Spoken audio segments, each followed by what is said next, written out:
Hey guys, welcome back to the channel. Big Air 01 coming at you with another video on my WR250R. In this video, we are going to replace or fix the speedometer on this bike. This bike, unfortunately, when you change out to a 47 rear sprocket, obviously changes the gearing of the bike and the speedometer of the bike.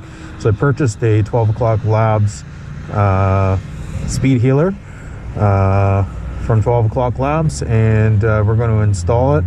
We're going to test this thing to see how far out the speedometer is, and we're going to calibrate it, and then we'll do a tiny little review at the end of the video. So sit back, relax, and enjoy the video.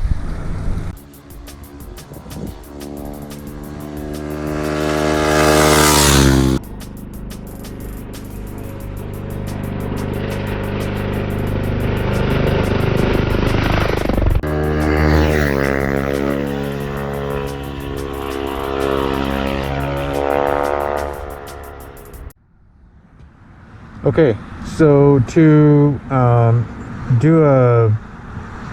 check your calibration of your speedometer, you're going to need some sort of GPS device. I've got my phone here that's going to indicate the actual speed compared to the speed up here. You'll see that the speed up here is off by quite a bit. It's probably off by like 20 kilometers an hour at 100 kilometers an hour. So it's pretty far off. So what we're going to do is we're going to try to figure out the ratio that we need to, or the percentage that we need to properly calibrate the 12 o'clock speed healer. So we're going to get out on the highway, and I'll show you sort of exactly the differences in the speeds, and you'll see what I'm talking about.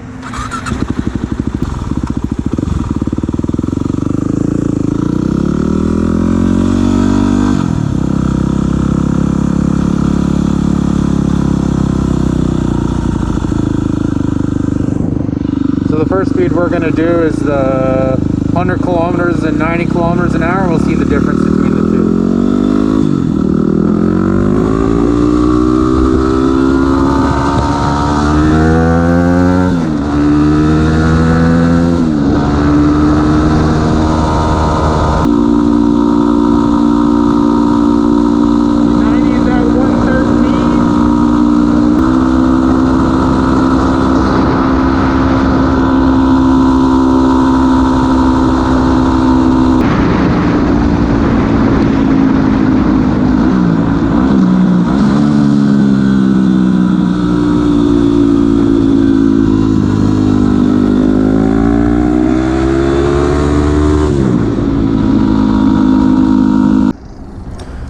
Okay, as you saw there, 100 kilometers an hour was about 127 on the speedometer, so it's out by like a good 27 kilometers at 100 kilometers an hour.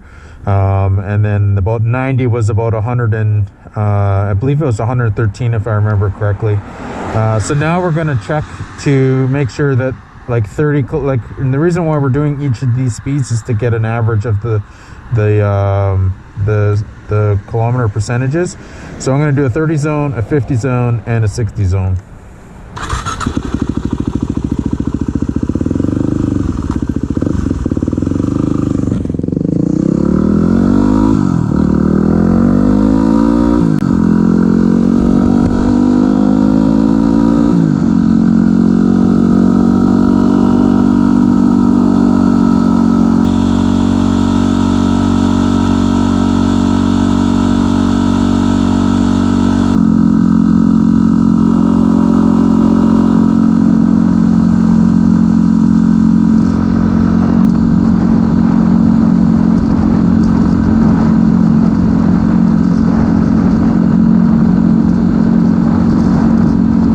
All right, guys, we're in the house here where it's nice and warm, but let's get into what you actually get from this 12 o'clock Lab speed healer. So obviously you've got the harness here. That's just a straight plug and play. Came with a sticker, some instructions, and some zap straps.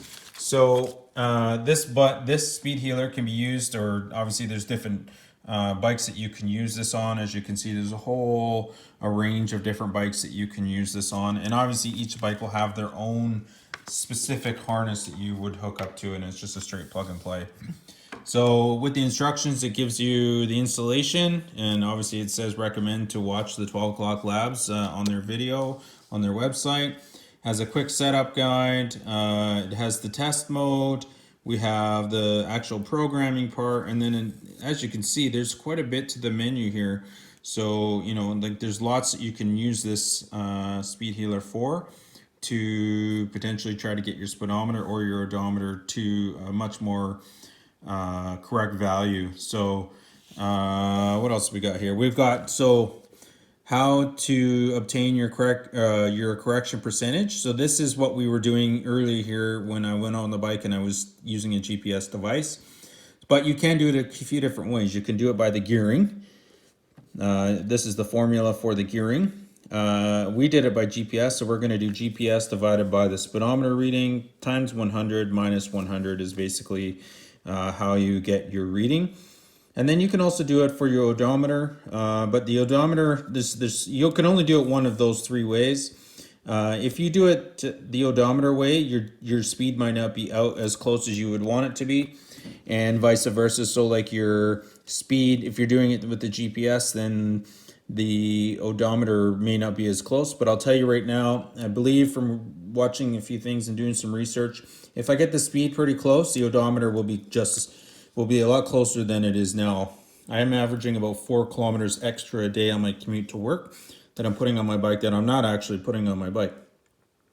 So then you also have, so let's say you bought an American bike and you wanted to convert it to, like I'm a Canadian obviously, so if you bought an American bike and you wanted to convert it to kilometers per hour, there's a way to set it up in the menu here where you can change it from kilometers to miles or miles to kilometers depending on what your desires are. So, and then there's some special application programming. I'm not going to get into this too much. I don't think we really need to do that. The factory reset, I'm going to do that, and I'll show you how to do that when we get out to the bike and it's installed.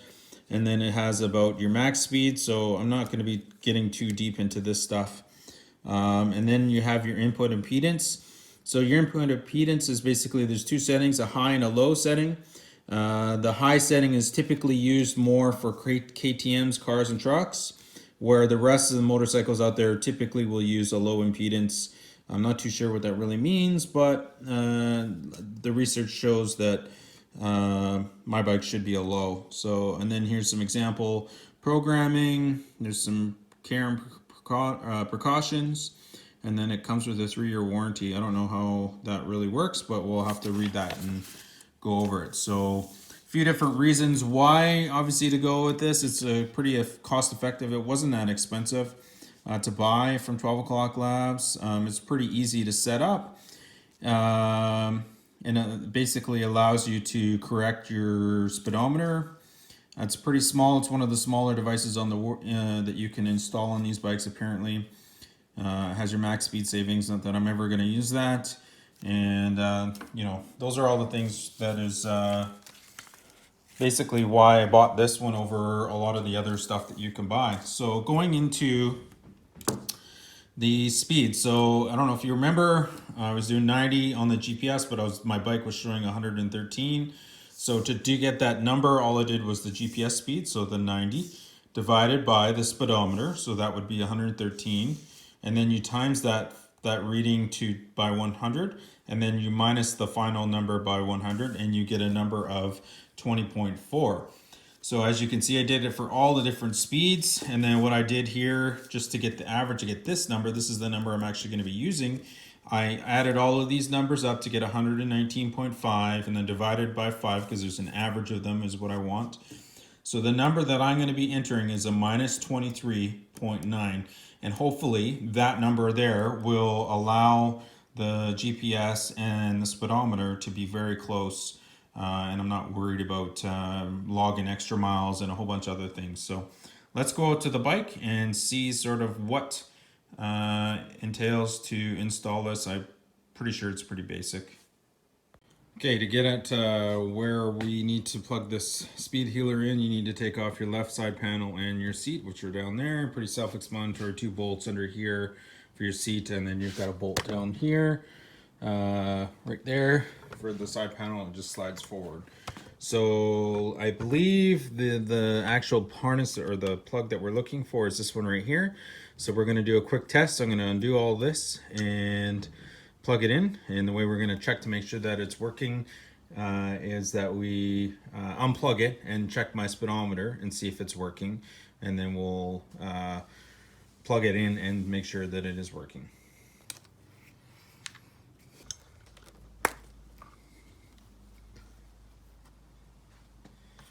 Okay, so we're going to turn the key on.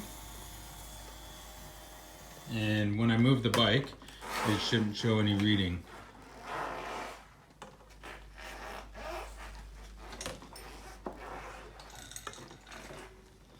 So no reading. We'll plug the new one in. Make sure it's clipped all the way in.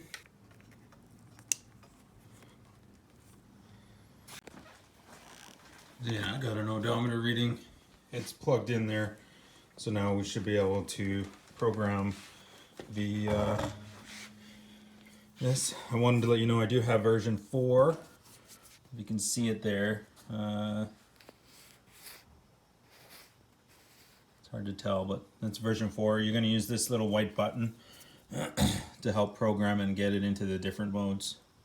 Okay, so this little LED light here, we're going to check to make sure that we're in the right impedance level. So there's two ways there's a couple things that will happen. As soon as you turn the ignition on, as soon as you turn it on, that light will blink green to red or red to green. It will be in low mode, which is what I want it to be, if the first number is a green and the second number is red, and vice versa. So typically you would only use that with KTMs. So we should see a green. So we know it was in green, or it's in the low impedance mode because the green was first. Okay, so now we're going to reset the memory on this to make sure that it's doesn't have a random number in there, and it's really easy to set up. So there's a couple things that you can reset. You can reset the programming, you can reset the max speed, and that basically is the two things that you got. So this is version 4 from 12 O'Clock Labs, this speed healer. So you're going to hold it down for 10 seconds, and at the 10th one, you're going to let go.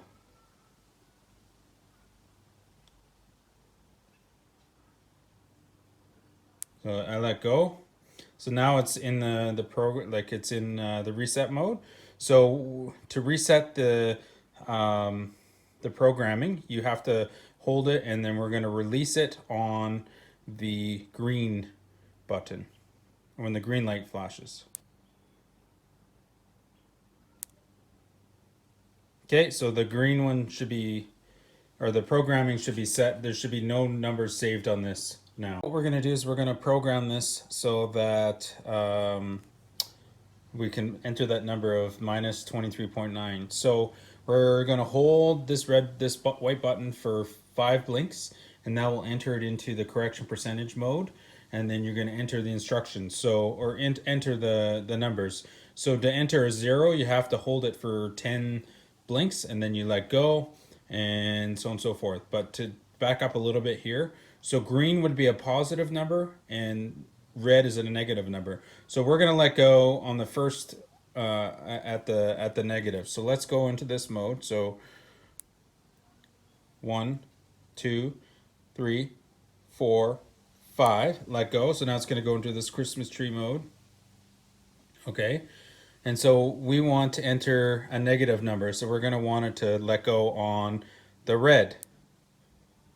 So green, red. So I'm letting go on the red. Now we're in the Christmas tree mode.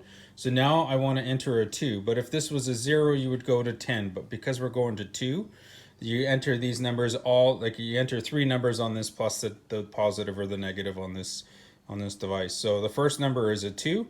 So we're going to hold it and release it on 2. 1, 2.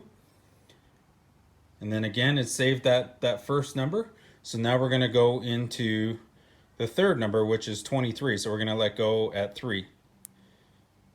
1, 2, 3. Let go. So now we're got the negative 23 in, and then we get the last number, which is 0.9. So the last number is always a decimal point. So we're going to let go at 9.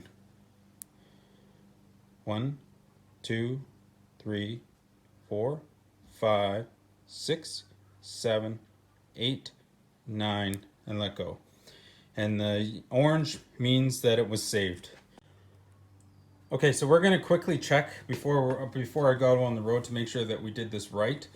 So to enter into the display of your correction percentage, you have to hold the button down for 2 blinks, and that puts it in the menu of that, the proper menu. So, and then it should indicate a red lights. So the first number should be 2 numbers, two red blinks, and then it should be a little bit of a space, and then it'd be 3 blinks, and then the last one would be 9. So as long as you're counting, you should know that this is all set up correctly. And obviously, if this was a positive number, it would be a green light instead of a red light, but mine should indicate red lights. So let's go into the menu. So hold it down for 1, 2, let it go. So 1, 2, space, 1, 2, 3, space, 1, 2, 3, 4, 5, 6, 7, 8, 9. So now I know that this is set at the negative 23.9. So now we're going to go out on the road and to verify to see how close the correction percentage is to this motorcycle. And the GPS and my speedometer should be pretty darn close. And if they're only out by 1 kilometer or 2, I'm not going to worry about it too much. I mean, I'm sure you could fine tune it by going plus or minus a few numbers, but you could try different numbers if that's needy. But that's basically how you would program this 12 o'clock labs. So before I get on the road, I just wanted to show you sort of how I button it up. I put it so that it came up underneath here, so that if I need to get access to this and change this, it's just underneath my seat, and I'm only having to pull off my seat to adjust this.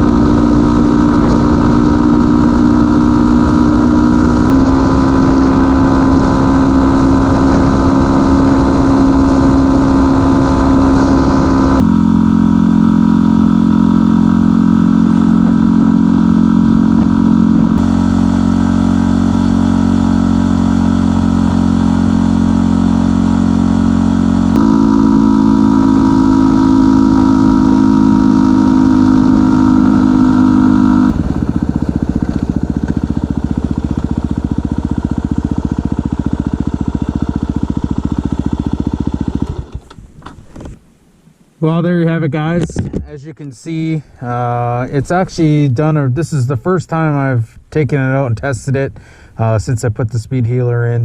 It was super easy to do. I would totally recommend that you purchase this, especially if you've upgraded or changed your gearing on your rear sprocket. Like I've got a 47 rear and 2 rear sprocket on my bike, so you know, it obviously changed the speedometer enough for me to want to have to go and purchase this this speed healer. It was so easy. It's seriously just plugging and playing, watching a few videos from 12 o'clock labs, and then as you saw on the highway there, I was out by about 2 or 3 kilometers at about 100 kilometers an hour instead of the 27, and it was pretty accurate at the 50, 60, and 30 mark. So I'm quite happy. I might fine tune it a tiny bit, but basically, you know, there's been a lot of people that I've been watching and researching saying that they can't use a speed healer with a fuel controller, but I've got a fuel controller on my bike, as you can see. So this particular speed healer does work with a fuel controller. So that answers any of your questions. Another thing that I noticed with this is that the odometer was a lot more accurate as well. I'm gonna be a lot less miles on my bike now as a result of having corrected the speed. So it's definitely improved that. I noticed that right away. I did a test right off the get-go just to see if it would work. So also I noticed with this, you know, obviously with the higher number, like a 23.9 or my negative 23.9 compared to the 100 mark, it was 20 and change, I think it was, if I remember correctly. So that's why the 100 was off a little bit. The other cool thing I like about this is that I can change this anytime I want to. I could change the, like, it's just underneath my seat, so I just need to take off my seat now. So if I change my gearing back to the 43, I can change it back and do all that really easily. I mean, the instructions are pretty basic. They're easy to understand if you actually just think it out. It's not hard to do. So that's going to do it for this one, guys. I mean, I'm quite happy with that speed healer. I wish I did it a long time ago. It probably would have saved a few kilometers on my bike, on my odometer, but it is what it is. I'm much happier now that it's a lot closer than it was when I didn't have it on there. So if you like this video, definitely like a video. Drop a comment if you want to learn a little bit more about, if you want me to do another video on programming that speed healer. I mean, 12 O'Clock Labs has a pretty good video on how to do it, but I put this together in showing you putting it on the bike, so I was hoping that would be something you guys would like. So definitely drop a like and subscribe to my channel. It'll be much appreciated. And if you want to check out any of my other mods that I've got done to this bike, you can check them out on my channel, Big Air 01 there. So for now, I'm going to go for a ride and enjoy this new sunny weather when it won't be here for very long. Thanks for watching.